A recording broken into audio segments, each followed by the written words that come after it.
This story is titled, When Our Son Was Diagnosed, She Said, We'll face this together, no matter what. And for years, we did. Therapies, sleepless nights, a love that bent but didn't break. Then one morning, she just left. No warning, no goodbye. Just an empty closet and a TikTok saying she was choosing joy. I chose diapers, doctor's bills, and a damn good lawyer. Yesterday, she came back crying at my door. I let her in, just long enough to hand her custody papers. I'm typing this from the laundry room because it's the only door in the house with a lock that actually works. It smells like detergent and my own sweat and something I can't place. Maybe grief, maybe rage, maybe whatever's left when the person you loved just disappears and leaves their moisturizer behind like a joke. My wife is gone. Just gone. No warning, no fight the night before, no we need to talk, or slammed door or suitcase-wheeling dramatics. Just a half-eaten banana on the counter, her toothbrush missing, and her entire half of the closet empty except for a single wire hanger that twisted in the AC like it was mocking me. Oh, and a TikTok. Yeah, that's how I found out. While I was trying to figure out if maybe she'd been kidnapped or had a breakdown or gotten hit by a damn bus, my phone buzzed with a notification. Our neighbor's teenage daughter sent me a DM. Is this your wife? Followed by a video of her, lip-syncing to some dumbass audio, smiling like a woman reborn. Caption: Choosing joy. New chapter. Self-love. This is the same woman who once held our baby for 9 hours straight while he screamed in pain from his first seizure. Who told me, eyes swollen from crying, that, no matter what, we'd face this together. Who knelt on a church floor and begged God not to take our son when he flatlined for 40 terrifying seconds at 2 years old. And now she's choosing joy? Alone? Let me back up. Her name's Caroline, 32. Smart as hell. The kind of woman who reads parenting books like they're thrillers, and once made a pediatric neurologist cry from how detailed her spreadsheet was. Our son, Jonah, is 4. He's autistic, nonverbal, and has epilepsy. His favorite toy is a spatula. He hates pants. He loves avocado toast more than life itself. For 3 years, we fought together. Every therapy, every insurance battle, every IEP meeting with those smug school admins who called him a behavioral risk. She was my partner in war. There were nights we both collapsed on the floor next to Jonah's crib just to make sure he was breathing. There were arguments, of course, stress cracks in our marriage, but we always circled back. That was the deal. That was the promise. Until last Thursday, I came home from an overnight shift at the hospital, smelling like antiseptic and stale vending machine coffee, and the house was eerily quiet. No Jonah screeching at Bluey reruns.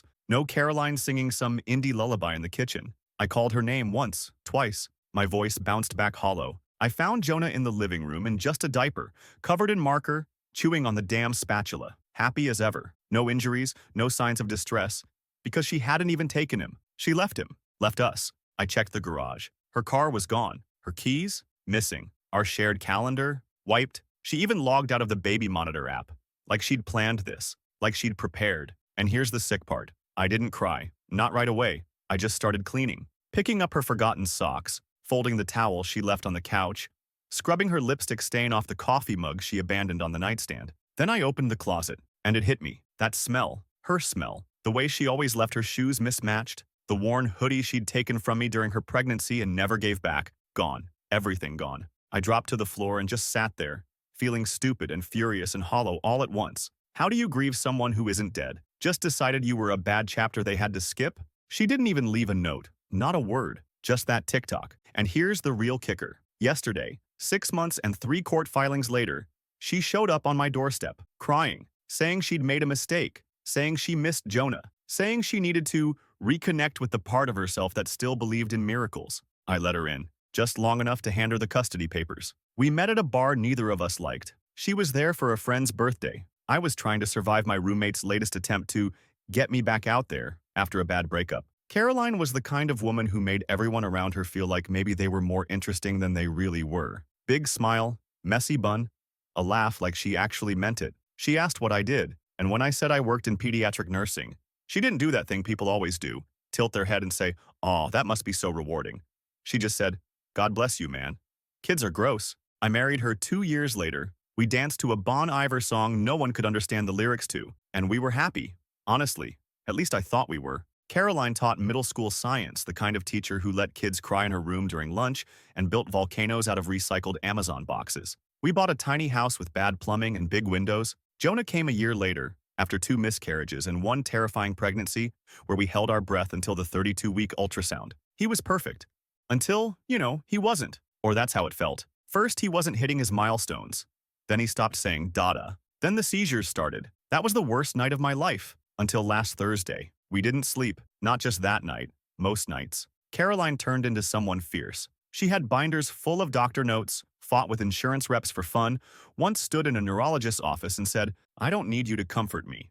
I need you to fix this." And I loved her for it. I really did. But somewhere in there, we stopped talking like people. We were coworkers, war buddies. Every conversation was about schedules, meds, appointments, poop consistency, meltdown triggers. She started sleeping on the couch, said it was to be closer to the monitor. I believed her, until I didn't. There were signs looking back. She started saying things like, "Is this it? Is this the rest of our lives?" She'd go on long drives without saying where. She'd smile at Jonah with this tight, pained look that didn't reach her eyes. She started following more healing energy influencers. Her Pinterest became a graveyard of quotes about self-care and breaking free from toxic cycles. One night, she whispered, "Sometimes I think he'd be better off without me." I told her that was depression talking. She said, "Maybe, or maybe it's clarity." But then she'd snap back, make his meals, laugh when he spun in circles, take him to speech therapy and say, "We're in this, right? Together?" And I'd say yes, because I meant it. I didn't know she was rehearsing her exit. The last real moment we had, the last time we felt like us, was 2 months ago. Jonah had a good day. He used his AAC device to say, "Hug." Caroline started sobbing, said, "He asked for me." I pulled her into my arms and said, "He always would." She said, "I don't deserve him." I didn't realize what she meant until she was gone. The next morning, the silence was louder. I tried to play it normal at first, fed Jonah, changed him, watched Bluey while pretending my chest didn't feel like it had been hollowed out with a spoon. But every time he looked around the room and signed, "Mama," I had to step outside so he wouldn't see my face crack. I called her phone, straight to voicemail. I texted her sister. No idea. Her mom. "I thought you two were doing fine. What do you mean she's gone?" And then the kicker. Maybe she just needed space. Space? From what? A sick 4-year-old and a husband who hasn't slept properly in months? By noon, I'd gone through every drawer, every corner of the garage, checked our joint bank account, untouched. Credit cards?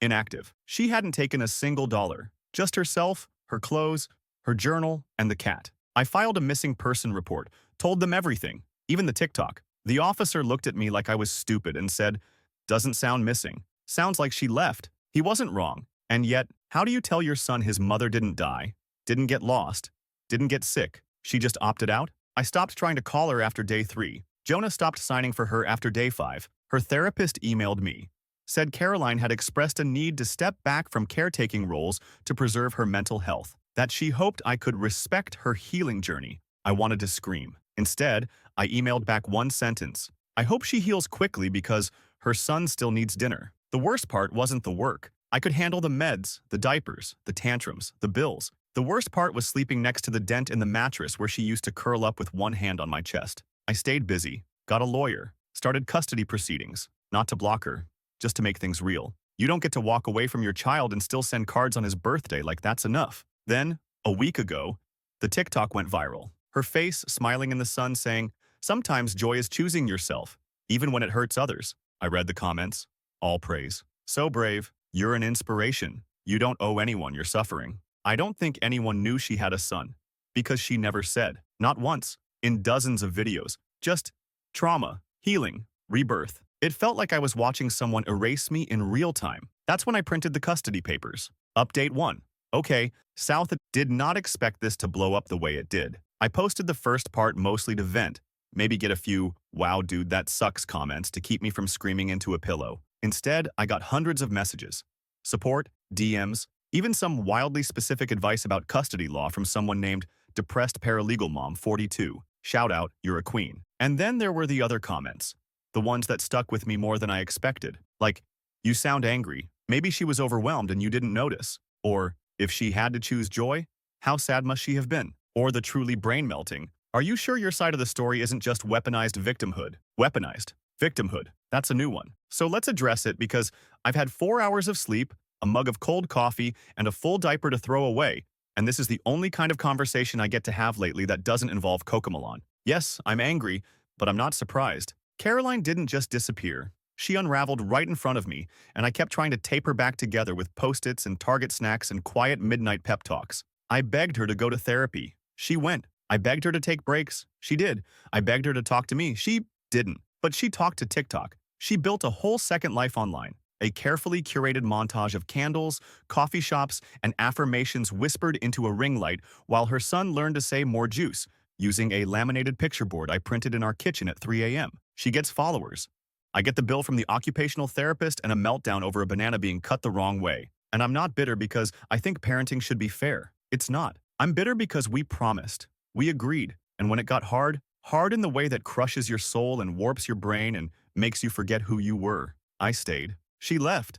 And now she wants back in. Yes. She came to the door yesterday, rain in her hair, makeup smeared, shaking hands and crocodile tears, saying she missed us, saying she didn't know how bad it would hurt. I let her in, just long enough to hand her the custody papers. I didn't yell. I didn't gloat. I didn't cry. I handed her the folder, said, "You wanted a new life. This is what that looks like," and walked back to Jonah, who was spinning in circles, humming to himself like the world hadn't changed at all. She stood there for maybe a minute. Then she left again. I don't know what comes next, but I know what's not happening. I'm not letting her drift back into Jonah's life when it's convenient. This isn't a weekend gig. This is parenting. This is hell and heaven and holding your breath for 4 years straight. This is choosing love even when it looks nothing like joy. This is choosing him. 3 days after I served her the papers, she went live. Not in court. On TikTok, of course. A blurry, candlelit video with the caption, "Heartbroken but healing." She cried, talked about how hard it is to be a mother in a world that doesn't see your pain, said she'd made mistakes but never stopped loving her son, said she was being punished for needing air. And y'all, the comments. My God, she's so strong. Let the mama see her baby. Men are so quick to paint women as unstable. You should start a GoFundMe, sis.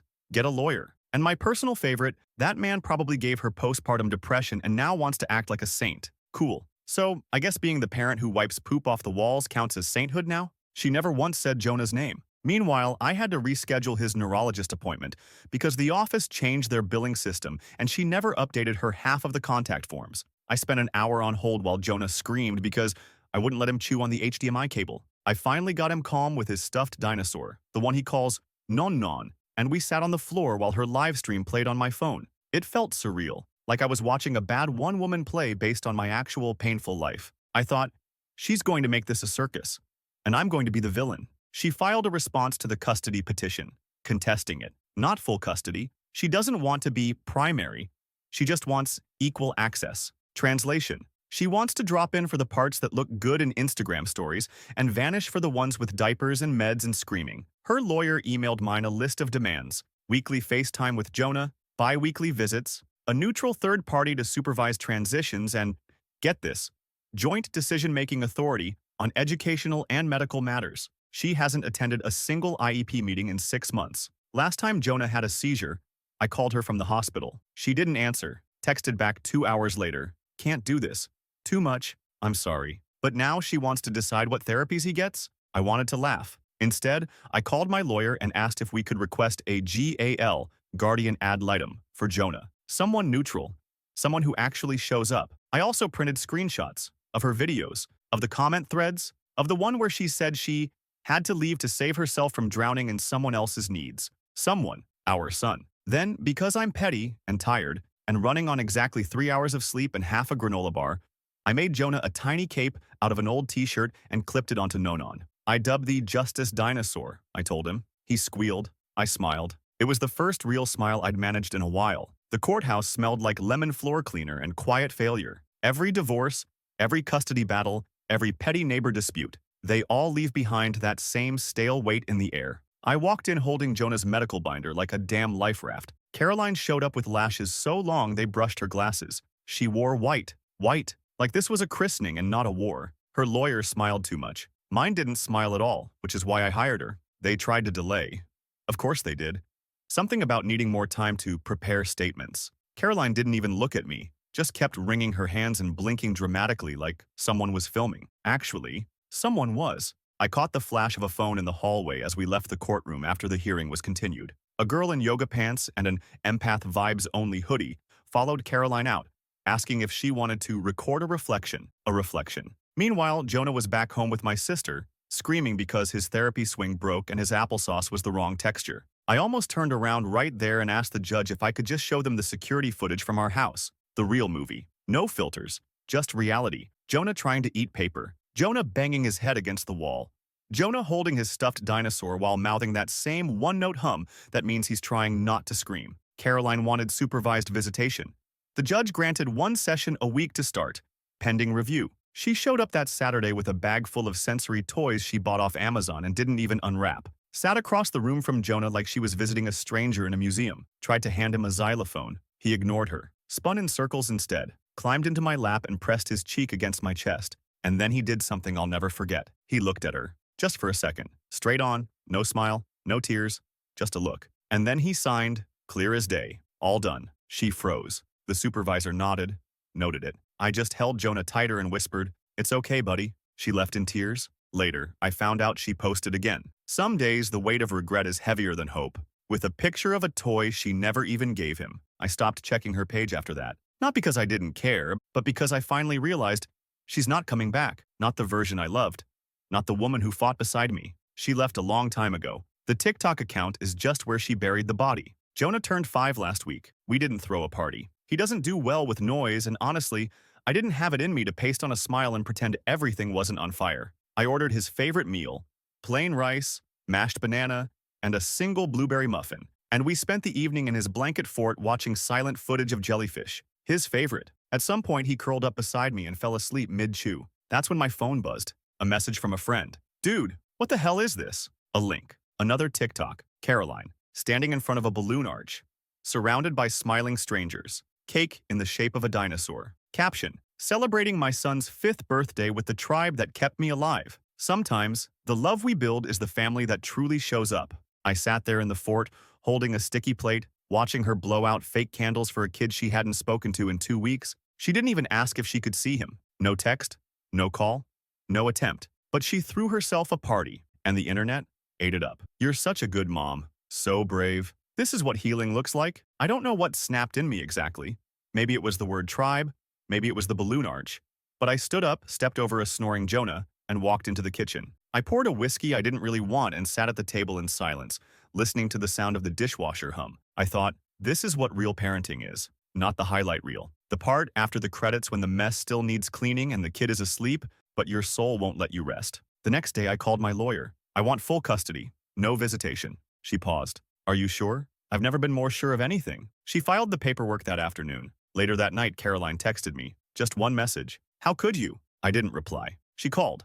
I let it ring. Then another message came through, like a knife dressed in silk. If you take him away from me, I'll go public with what you did. What I did? I stared at it for a long time. Then I wrote back, I hope you do. I have receipts and witnesses and 32 hours of footage that tell the story better than you ever could. She didn't reply. Update 2. Okay, Reddit. Some of y'all said I should take the high road. Others said I should go full scorched earth. I didn't exactly pick either. I chose a path lined with subpoenas and silent cameras. And now we're here. First off, thank you to the absolute legends who helped me dig through Caroline's social media posts and timelines. One of you even DM'd me timestamps where she contradicted herself, said she was at a retreat while she was actually in a court-ordered visitation room. I laughed so hard I scared Jonah. Anyway, a lot has happened. Caroline went off after I filed to remove visitation.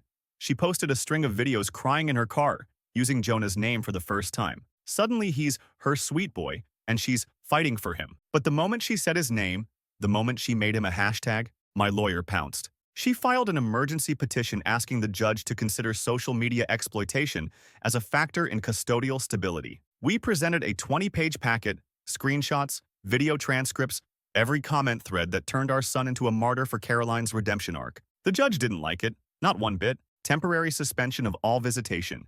New hearing in 2 weeks. Caroline showed up at my house that night, not to see Jonah, to scream. She banged on the door for 10 solid minutes. I didn't open it. I sat with Jonah on the couch watching jellyfish again. He didn't react to the noise, just laid there, hand in mine, calm as anything. Eventually, she left. I checked the doorbell cam later. She was crying, pacing, talking to herself. Looked like she tried to record a TikTok and gave up halfway through. I know people are still going to say I'm being cruel, that I should find a way to co-parent, that Jonah deserves both parents. But let me ask you something. If someone left your child, disappeared for 6 months, then tried to rebrand their pain into profit, would you let them back in? Would you? Because Jonah deserves peace, not plot twists, not hashtags. And me?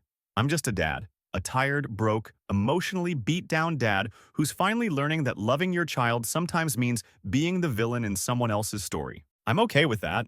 I didn't plan to see her again, not face to face, but family court has a funny way of slapping you into the same room as someone you're actively trying to forget. The courtroom was colder this time. Not in temperature, in tone. No smiles.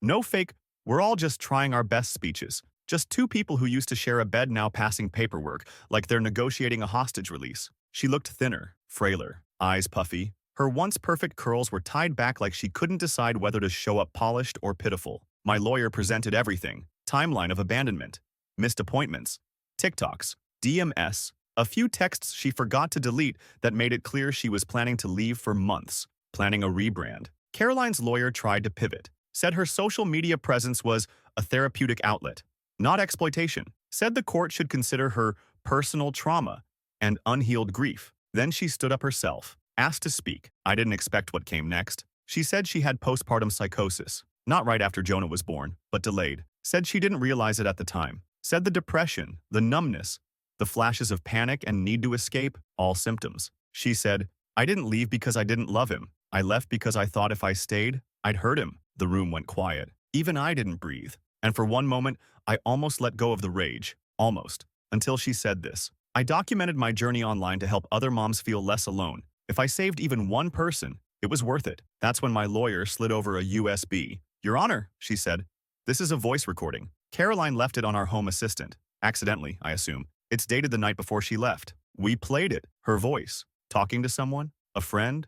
A follower? I don't know. Saying, I can't do this anymore. He's not the kid I pictured. I thought he'd grow out of it. I thought he'd talk. I didn't sign up for this kind of life. I want something beautiful. I want joy. I deserve it. Then a pause. And, I know I'll be the villain, but maybe the villain gets to be free. No one said a word for a long time. The judge called for a recess. Caroline ran out in tears. Again, I stayed in my chair, silent. Not because I didn't have anything to say, but because, for the first time, I didn't need to say it. The truth said enough. It's over. Not in the way people shout after a breakup or post after a big win. I mean it in the quiet, heavy way you only feel when the dust settles and nobody cheers. The judge granted me full legal and physical custody. Supervised visitation suspended indefinitely. Caroline didn't show up for the final hearing. Her lawyer submitted a withdrawal notice the night before, citing irreconcilable client conduct. I got the news while sitting in the hospital parking lot. Jonah had spiked a fever during speech therapy, and they sent us to urgent care. He was fine, just a virus. But I sat in my car after, holding the court document in one hand and a juice box in the other, and felt absolutely nothing. Not relief, not anger, just done. Jonah slept the whole way home, clutching Nonon like he always does when he's unsure of the world. I watched him in the rearview mirror, tracing his fingers over the toy's fraying seam, and that's when I realized what I hadn't said, what I never told Caroline. She was right about one thing. She didn't sign up for this. Neither did I. No one does. You don't pick the kid who doesn't talk, who screams at ceiling fans, who needs 4 therapists just to say yes with a button. You don't dream of wiping poop off walls and sleeping in 90-minute shifts for 5 years straight. But you stay. That's the thing she never got. It's not about signing up. It's about showing up, day after day. Meltdown after meltdown, through the ugly, the unfair, the shattered glass version of parenthood where love is an action, not a reward. You stay, even when it breaks you, especially when it breaks you. I haven't blocked her. I didn't scrub her from Jonah's life. When he's older, he'll ask, and when he does, I'll tell him the truth. Not the viral version, not the sanitized one. The real one, that she loved him, and that she left, and that those two things can be true at the same time. Last night, Jonah touched my face. Not by accident, not in passing. He touched my face, then tapped his device and said, "Dada." Then he smiled. And for the first time in months, I cried. Not out of sadness, out of sheer, absolute awe. Because sometimes the love you don't sign up for is the one that saves you anyway.